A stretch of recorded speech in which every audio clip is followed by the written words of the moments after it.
Olá, estamos aqui. Primeiro, agradecer a todos que viram o nosso vídeo anterior. Ficamos felizes, tivemos uma boa audiência, né? Isso nos anima a continuar. E hoje escolhemos falar sobre um tema muito caro para nós, principalmente para esses dois jornalistas, que é a questão do papel do jornalismo e, em especial, a função dele numa sociedade democrática. Com isso, nós questionamos a ética que existe ou que deve existir e o quanto parcial pode ser a notícia, o foco. Porque diante da realidade como um todo, depende onde a gente coloca o foco para poder transformar aquilo em notícia. A internet surge e ela tem seus aspectos positivos, porque apresenta novas versões, possibilidade de retrucar aquilo que está sendo transmitido pelo jornalismo da grande mídia, mas também surgem as fake news e tudo que ela representa de nocivo para a formação da cidadania, né? Então vamos começar com o Moura, que foi professor de ética no jornalismo. E aí, Moura, o que você falaria hoje? Entre outras coisas, fui professor de ética, assim. A grande questão que se colocava e que se coloca é separar o que é fato da interpretação do fato, da investigação que o jornalista tem a obrigação de fazer, de validar o fato, de não tratar indícios, suspeições como fatos. Esse é o princípio ético. Não existe essa história de que muito tempo se falou, principalmente depois da Segunda Guerra Mundial, se falou do jornalismo neutro, da neutralidade do jornalista. Isso não existe e nunca existiu.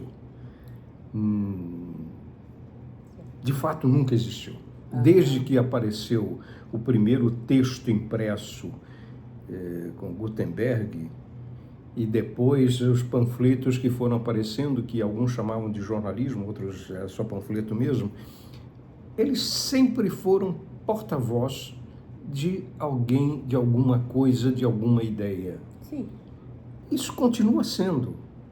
É claro que quando se trabalha e se coloca a ideia de uma sociedade democrática, plenamente democrática, o jornalismo tem uma função essencial de mostrar os fatos, de investigar os fatos, para revelar os bastidores, para revelar causas que não estão aparentes, para que as pessoas se informem e se informem corretamente.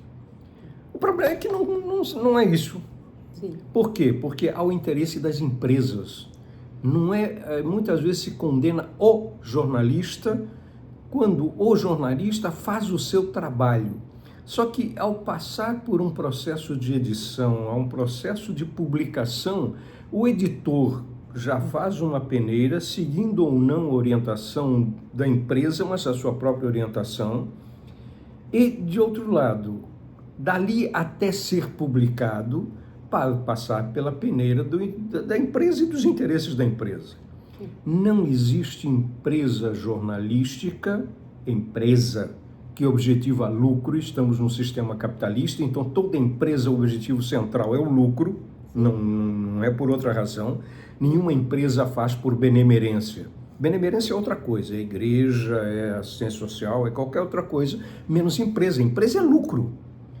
E as empresas jornalísticas dependem de anunciantes. E se elas dependem de anunciantes, também os interesses dos anunciantes acabam interferindo de alguma forma.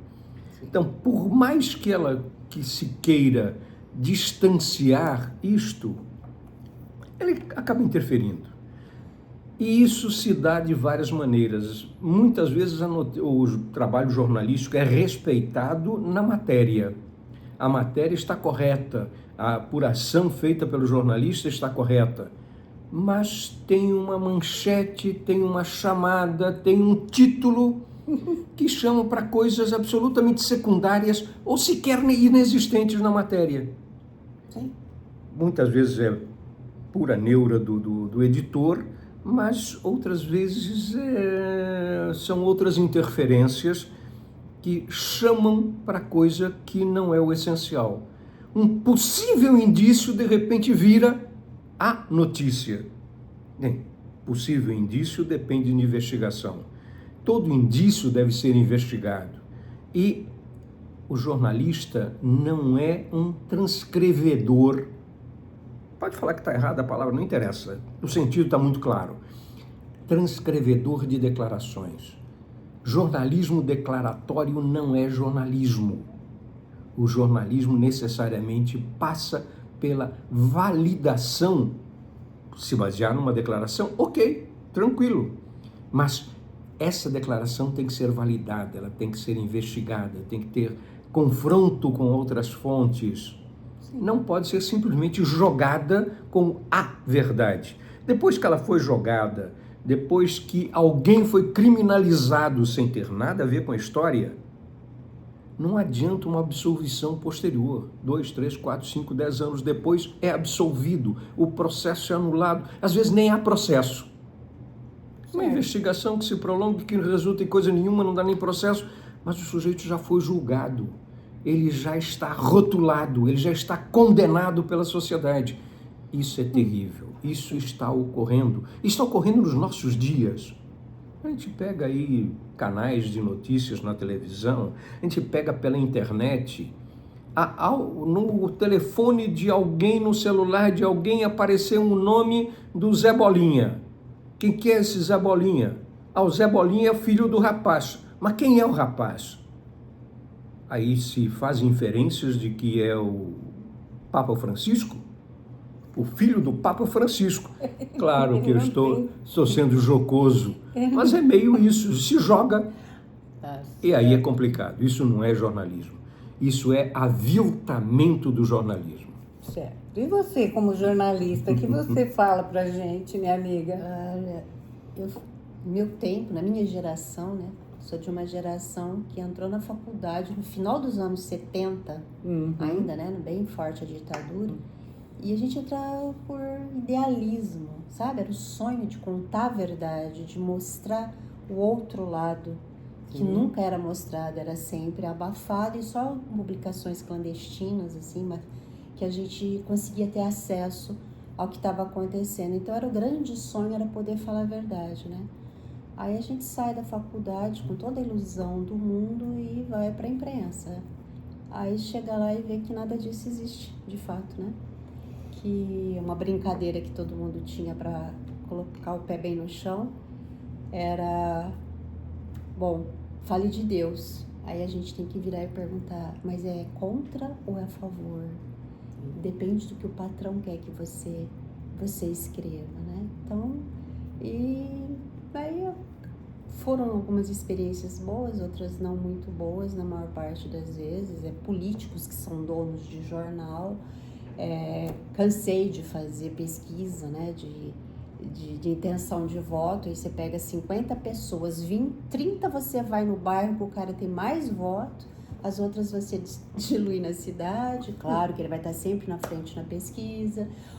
Fazia horóscopo, né, o pessoal naquela época lia horóscopo, a gente que fazia, entendeu? Era tudo muito fora daquilo que a gente sonhou em fazer de verdade mesmo. Então, mudar de profissão foi uma opção que eu fiz para não ter que me sentir assim, sei lá, me vendendo, entendeu? Sim. Então, mudei de profissão. Eu acho importante a gente entender que a realidade como um todo é impossível de ser captada. Nós nunca vamos conseguir ver a realidade toda. E é onde a gente olha que chama a nossa atenção. E aí eu lembro, mulher grávida só vê roupinha de nenê quando vai num shopping, né? A gente só vê aquilo que está buscando, que está motivado a ver.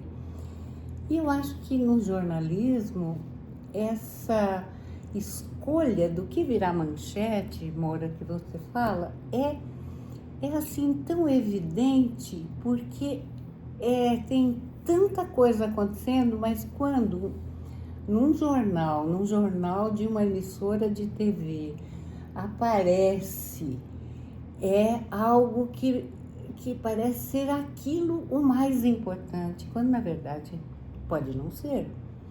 Eu sempre fico assim, em dúvida. E o que eu falei da internet é porque se a internet abre espaço para as barbaridades de mentiras, de fake news, de montagens, e agora com a inteligência artificial isso virou uma festa. Mas por outro lado, nós temos tanta gente com competência, querendo pelo menos mostrar outros aspectos que não estão na manchete, né? E isso dá possibilidade das pessoas pensarem, analisarem, pensar pela própria cabeça. Porque a manipulação das nossas mentalidades, das nossas opiniões, é algo terrível, porque é aí que mora o perigo da democracia, não é? A democracia moderna, aparentemente, na verdade, até uma construção muito mais antiga, é dialética, é contraditória, não tem uma conformação efetiva e única. Falarmos em democracia como valor universal, sim, esse é um desejo, mas é um desejo que é condicionado, fortemente condicionado pela realidade. E a realidade é de que estamos em um sistema em que alguém detém poder, usa esse poder para manipulação das massas. Sim. Das massas mesmo. E usa isso das mais diferentes formas. O jornalismo impresso era uma forma, depois aparece o rádio, depois aparece a televisão, agora nós temos a internet. Os interesses que se colocam, o jornalismo, a liberdade jornalística, muitas vezes é confundida. Fala-se de liberdade de jornalismo, na verdade está se falando de liberdade da empresa jornalística, de manipular os fatos, de abordar os fatos a partir da sua ótica particular e dos seus interesses. A sua ótica é condicionada pelos seus interesses. Sim. Pelos interesses dos seus proprietários, por interesses dos seus anunciantes. Alguma coisa sai porque não é contra um anunciante que se negou a ser anunciante. Isso é complicado, mas acontece. Por outro lado, se nós sabemos qual é a conformação, qual é a visão que condiciona um veículo, seja uma televisão, seja um jornal impresso, seja uma revista, nós temos condições de depurar e buscar outras fontes. Sim. Isto para quem tem um mínimo de formação política, de informação política. Ele pega o jornal E, ele sabe que o jornal E está ligado de um grupo que tem suas raízes no agronegócio, tem sua origem nos velhos barões do café e está condicionado por uma visão conservadora de mundo e ainda muito ligada aos interesses agrários do latifúndio agrário. Se pegamos o jornal F, é um jornal mais voltado e com seus interesses mais voltados para o comércio, para a classe, supostamente a classe média, ele se volta mais para a classe média, mas os interesses não são da classe média geral, minimamente informada. Tem os seus interesses também condicionados por outros fatores. O jornal F está ligado a um grupo financeiro que tem banco, ou tem uma fintech, que tem uma empresa de tecnologia, que tem uma plataforma na internet. Claro, as pessoas que têm um pouco mais de informação, se quiserem, podem escrever para a gente diz o que é E, o que é F e o que é outras coisas. Podemos chamar de JB também. O JB foi levado à falência, o jornal JB foi levado à falência por um financista. Um financista que está envolvido em vários negócios escusos.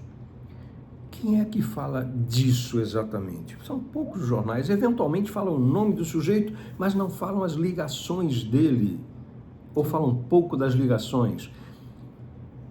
Não que não tenham investigações, tem, mas elas são omitidas, acidentalmente omitidas.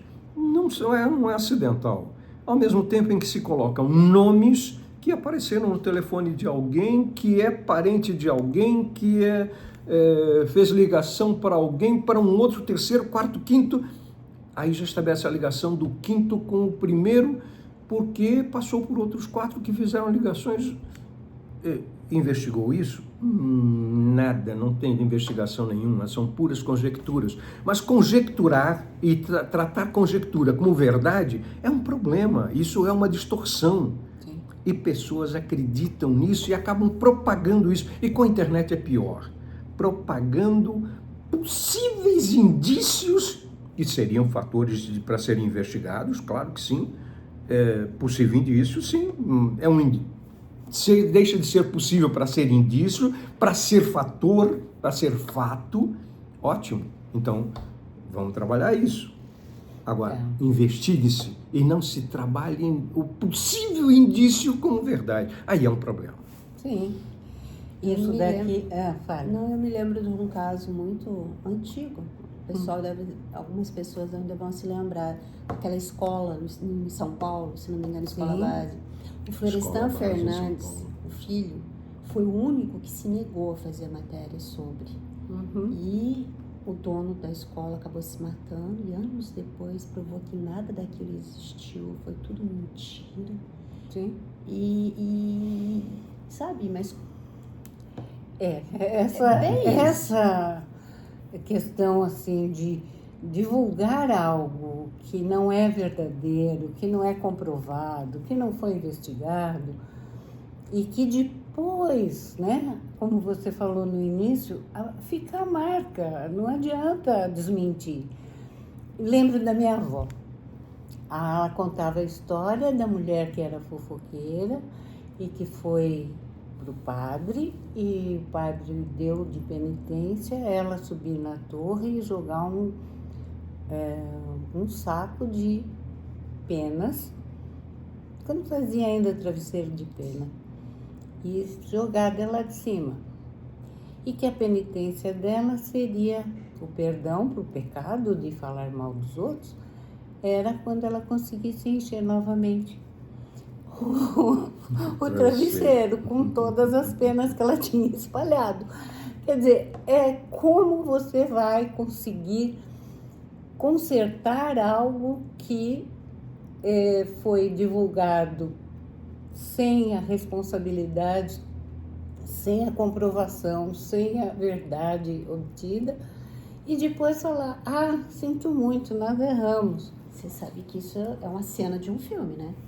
Cena de um filme de São Felipe Neri, ele mandou a mulher fazer isso, a cena de um filme. A minha avó contava essa história quando eu era criança, para eu não falar sem saber as coisas e não falar nada de ninguém, né?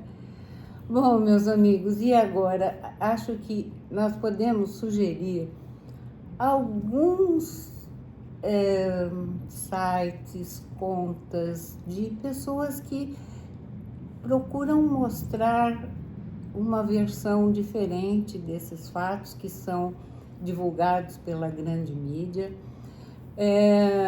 O que você sugere aí de jornais eletrônicos ou de sites ou de pessoas que estão empenhadas em apresentar outras versões dos fatos para que a pessoa seja capaz de analisar pela própria cabeça? Olha, tem algumas coisas interessantes. Quem realmente está preocupado com isso,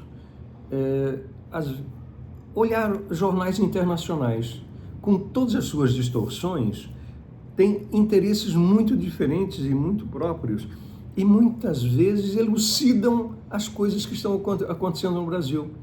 O The New York Times, por exemplo, o El País, da Espanha, o Le Monde Diplomatique, é extremamente interessante. O Le Monde Diplomatique, o Le Monde, de forma geral, é muito especial, porque é uma redação independente. É uma redação que não se submete a interesses empresariais. Sim. Não é uma empresa, é uma redação independente. A constituição da redação é naturalmente independente. Então, notícias do Brasil em jornais estrangeiros? Sim, é interessante.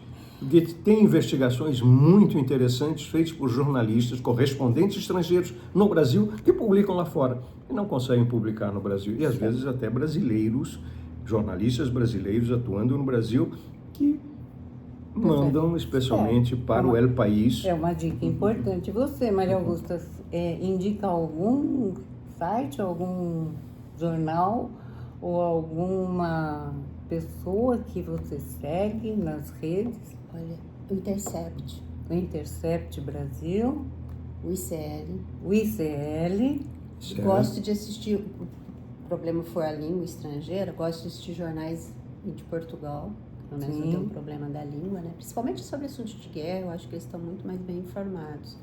No Brasil... Tem muita gente legal, historiadores, sociólogos, tem páginas de pessoas muito interessantes. Tem o 247, tem algum... Mídia Ninja. Mídia Ninja. Tem a Lilian Schwartz. Fantástica. Lilian Schwartz. Fantástica. Tem a Edna Gomes. Muito legal. A Rita Von Hunt, né? Ótimo. A Hilde Angel também. Tem muita coisa boa sendo produzida, publicada, fazendo a contrapartida da grande mídia, nos ajudando a pensar por nós mesmos. Posso ser bairrista? Pode. Para os que nos assistem de Ribeirão Preto, sim. O blog e o Calçadão também Calçadão. É muito interessante. Questões muito locais que não são abrangidas pelos outros veículos. Sim, com certeza, o blog Calçadão. Então, tá. Acho que nós paramos agora e voltamos. Uma próxima semana. Talvez. Uma próxima. Ainda nesta semana, talvez noutra. Tá? Em algum momento. Não acreditem numa versão só dos fatos, tá? Não acreditem em versões. Pensem. Se posicionem. Mas se posicionem com informações. É importante buscar informações. Não se basear no amigo que viu a notícia do amigo que fez o comentário do amigo. Isso é complicado. Nem acreditar em PowerPoint. Com certeza. Nenhum E depois ter que pedir PowerPoint montado, sabe-se lá como. Pois é, porque depois, anos depois é obrigada a pedir desculpa. Então tá. Tchau, gente.